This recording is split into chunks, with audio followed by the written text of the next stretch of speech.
Hello everyone out there. How are you doing? Welcome to MyTide, a digital magazine for the African diaspora and friends of Africa who are looking for alternative means of information and communication in Nordrhein-Westfalen. My name is Claudia, aka Dr. Mutinta. Thank you for tuning in. It's quite an exciting day today. Why? Because right now you are joining us in launching a new series, and MyTide is venturing into podcast radio. So here we just go together with the first episode of African Business Make History, Her Story. In this podcast series, we want to showcase stories of African entrepreneurs who are pushing development on and for the continent, shaping new visions with their ventures and their teamwork, with their creative use of local resources and of technology, creating employment. And especially, we want to get to know the women among the African entrepreneurs out there. Let's give her story a chance to unlock the entrepreneur in other women and men. The think is still taking shape as we speak, and there's scope for you to come into the picture and contribute, shaping what it will be, this new podcast series. How? I'll get to this again in just a moment. Occasionally, I'll bring in stories I got to know from my own experience in a number of Southern African countries, and we'll hear clips of interviews with entrepreneurs and business founders. But for today, and to get started, I just went on a journey across the net from link to link, as you do, browsing through various articles, eventually homing in further on some events in Accra, Ghana, in early September, in the context of the African Green Revolution Forum. Ever heard about that? It's a kind of forum of stakeholders in the wider agricultural field from across the continent, with regular events, annual conferences, and so on. So I learned that this year, for the first time, the event also saw an award being granted to young entrepreneurs in the agri-food sector, the Go-Getters Agripreneur Prize. In a dedicated article on Business Ghana, I'm reading that the call-out received near to 3,000 online submissions from 39 African countries. A panel of experts selected 12 finalists, out of which 2 finalists were ultimately granted prizes of $50,000 each. In case you are already interested, here come the points which determined the selection. Quote Business Ghana: the finalist ventures stood out for their comprehensive business ideas, inspiring pitch videos, and strong telephone interviews conducted by a panel of judges who looked specifically for 1. Innovation, 2. Market potential and traction, 3. Impact, social and environmental, 4. Business model, scalability and financial sustainability, and 5. Management team and presentation. On the news portal All Africa, I'm finding an article with all the web links to the finalist companies already nicely embedded in the text. And I'm seeing a number of interesting ventures founded or co-founded by women. Perhaps I should also add here that apparently gender parity had been set out in the award concept from the start, by determining a 50-50 among the finalists and the prizes. Two of those finalists, co-founded by women, are attracting my attention. One based in South Africa, one in Kenya. Both of them are making use of the black soldier fly as a source of high-protein nutrition. In one case, to produce gourmet ice cream. In the other, highly nutritious animal feed. While in Germany, the use of insects in value creation may not be what immediately comes to your mind when thinking of the agri-food sector. There is, however, I'd think, quite profound indigenous knowledge about insects as source of high-protein nutrition in quite a number of cultures all across the continent. Further to this, it's also the waste-to-value concept in these ventures that may strike a chord if we think about it that the agri-food sector ought to be addressing the global challenge of feeding growing populations in sustainable and environment-friendly ways. One of the Go-Getters Agripreneur Prizes went to a lady co-founder who obviously had a view on such issues. In one of the short video portraits introducing the finalists on social media, we can hear Bonolo Monti of Mango Craft, based in Botswana, talk about the over 2 million marula trees across Botswana.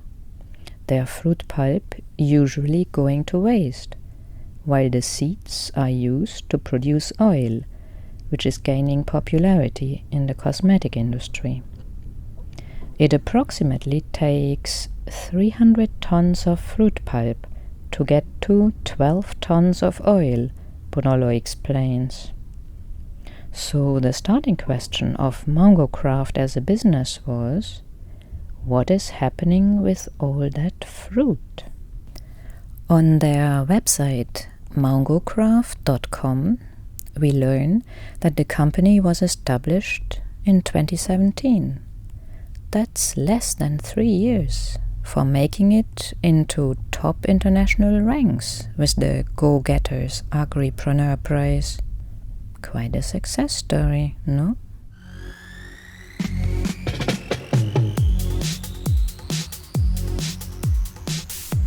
Now, short of talking to Bonolo herself and getting her story on the steps and ingredients of nurturing a successful enterprise, let's try to puzzle together a bit of an inspirational storyline for us to take home from the bits and pieces we find on Mango Craft's website, some of those articles already mentioned, social media channels, and an interview of Bonolo on CNBC Africa from early this year.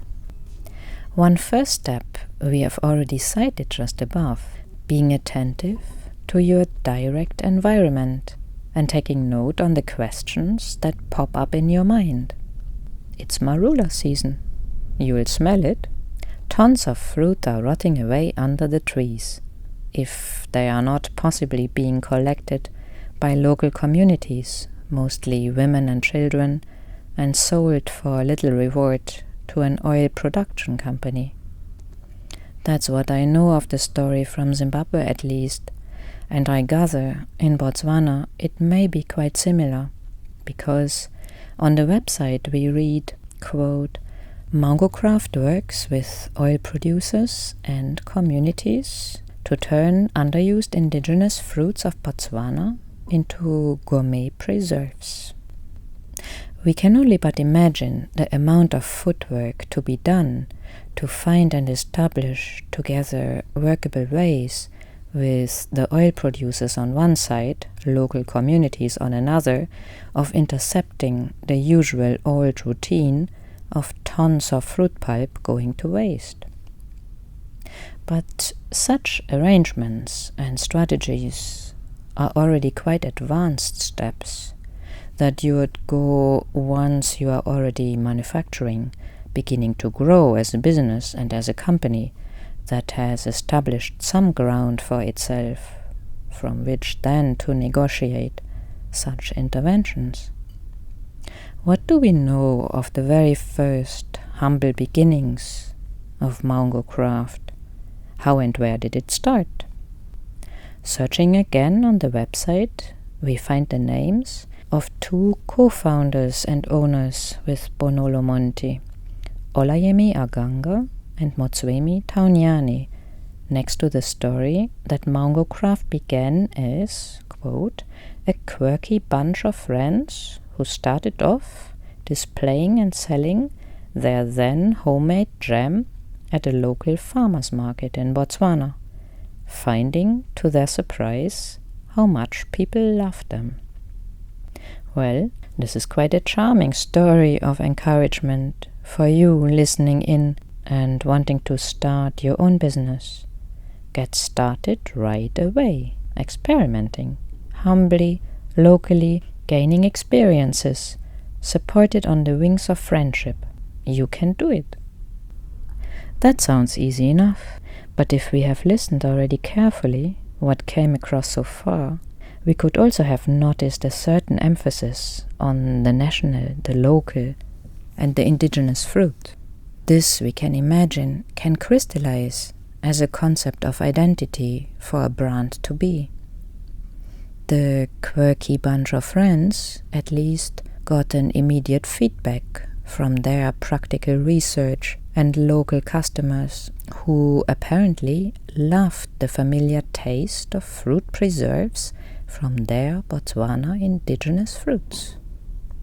So, here we go with uncovering a niche market for a product which the supermarket shelf of imported, overpriced jams won't offer you.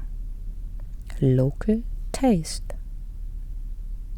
The fully fleshed brand we then find announced on the website like this, quote, we play and fuse culture with contemporary flavors, and Mango Craft specializes in making low to no sugar gourmet craft preserves packed with indigenous fruits and superfoods. You may browse the product range on the website yourself to learn in detail what the concept of a local culture or regional identity brand may in this case entail. What are the names of the fruit preserves, what the ingredients, and so on. From a list of awards on the website, on the other hand, we can gather that Mango Craft received a number of national recognitions on trade fairs already in the first year of its establishment in 2017, which then led to the company representing Botswana on international trade fairs. Even here, it was the strategy of a local emphasis that was successful. I think for one of our next stories, we'll make an effort to get hold of Bonolo herself and hear her story in her voice. You have been listening to the first episode of African Business Make History, Her Story. And before I forget, I meant to tell you how you can get involved in shaping our future episodes. You can go to the contact page on mytide.eu and drop us a note there if, for example, you would like to suggest interesting stories for us to feature, or if you have any other comments, questions, or requests. Thank you for listening.